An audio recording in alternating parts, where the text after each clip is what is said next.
Andrew, do you think it's possible to regain Americans' trust in journalism?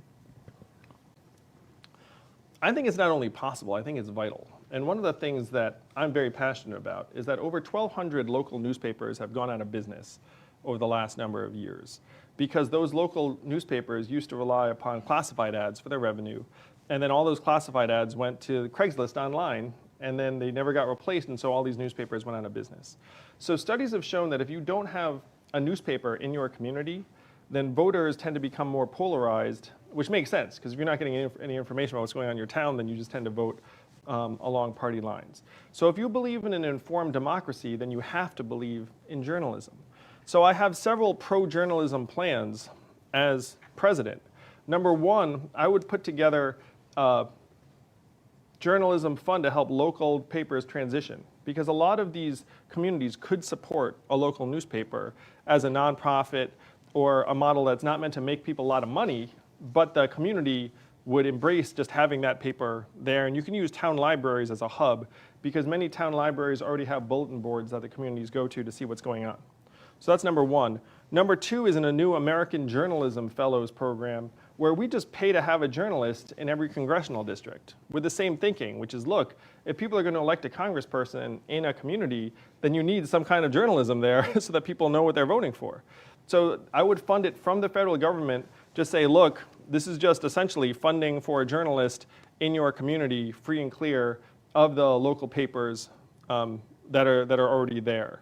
Because I've been now to communities around the country, and as a politician, I have to say, you feel like a jerk, because you go to Iowa or New Hampshire and you say, hey, talk about me, spread the word about me to your the people in your state. And then meanwhile, that reporter is like living on a salary that's going down and down and down. They're worried about losing their job. And then you feel like, wow, I'm asking you to help me do my job, and like, who's going to help you do yours? So as a society, we have to not only restore trust in journalism, we have to see it as a vital public function if we're going to believe in democracy. And so to me, journalism is something that I would not just try and restore trust in, I would invest in. And I would love to go to the White House Correspondents' Dinner as president, because then it would actually be fun again. Unlike Donald Trump, who's like villainizing these people, it's like, let's have a good time. I mean, like, that's what that night seems to be for. So you mentioned that you want to have a fake news ombudsman, and you just mentioned Donald Trump. Yeah. If Donald Trump had access to a fake news ombudsman, which we've discussed before, that would be under the rubric of the FCC, as a journalist, but more importantly, as a consumer of information, I would worry about somebody like Donald Trump or any actor who thinks of information being shared that is critical of them or is not flattering to them being deemed as fake news. That seems like a pretty dangerous cudgel for somebody to have. Well, if you look around at what other countries have done, you look at a country like the UK, and they have the BBC, and they have an ombudsman there, where the ombudsman's like looking out for various published news stories and says, look, if this has just been fabricated or is false, then you have to, at a minimum, publish a retraction. Mm-hmm. And this is something that other countries have done. It's helped make people feel better about their reporting. And if other countries can do it, I don't see why we shouldn't have the same goal, particularly in an era where Russia is literally just messing with our information and laughing about it, and then creating bot armies on Facebook that are just turning us against each other.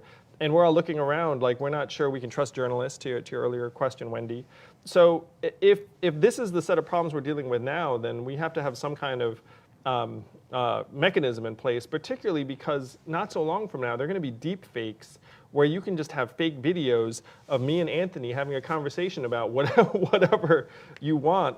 And so we need to have some kind of oversight before we lose complete trust in our media. So I don't disagree with you that disinformation is a huge problem and that there are bad actors imposing that on us right now. What worries me is that the government would have the authority to deem what is fake and what is real, and that line can be very, very gray. Especially, BuzzFeed News had their report on the dossier a few months ago that turned out to be kind of problematic. With that, it wouldn't be out of the realm of possibility for a president to authorize the FCC to go after a publication for publishing something that they believe to be true, that they have robust sourcing on, but turns out not to be.